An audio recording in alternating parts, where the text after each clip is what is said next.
ஹஜருல் அஸ்வத்துக்கள் எப்படி காபாவிற்குள் வைக்கப்பட்டது?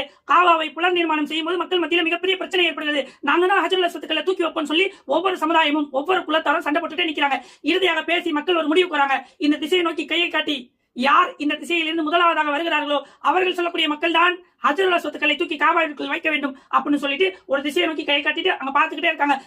நபி ஸல்லல்லாஹு அலைஹி வஸல்லம் அந்த திசையை நோக்கி ஆத்தாக்குமுல் அமீன், இதோ உங்களில் நம்பிக்கைக்குரிய அமீன் வருகிறார். அல்லாஹ்வுடைய தூதர் வராங்க. மக்கள் சொல்றாங்க, மிகப்பெரிய துண்டை ஒண்ணு எடுத்து விரிச்சு அதுக்கு மேல ஹஜருல் அஸ்வத்துக்களை தூக்கி வச்சு ஒட்டுமொத்த மக்களும் தன் கரங்களால் கைப்பிடிங்க அப்படின்னு சொல்லி ஹஜருல் அஸ்வத்துக்களை தூக்குறாங்க. அல்லாஹ்வுடைய தூதர் அவர்கள் ஹஜருல் அஸ்வத்துக்களை தூக்கி காபாவிற்குள் வைக்கிறார்கள். அல் ஹஜருல் அஸ்வது மினல் ஜன்னா, ஹஜருல் அஸ்வத்துக்கள் சொர்க்கத்துக்கள் என்று அல்லாஹ்வுடைய தூதர் அவர்கள் சொன்ன செய்தி அகமதிலே 14,957 செய்தியாக பதிவு செய்யப்பட்டிருக்கு.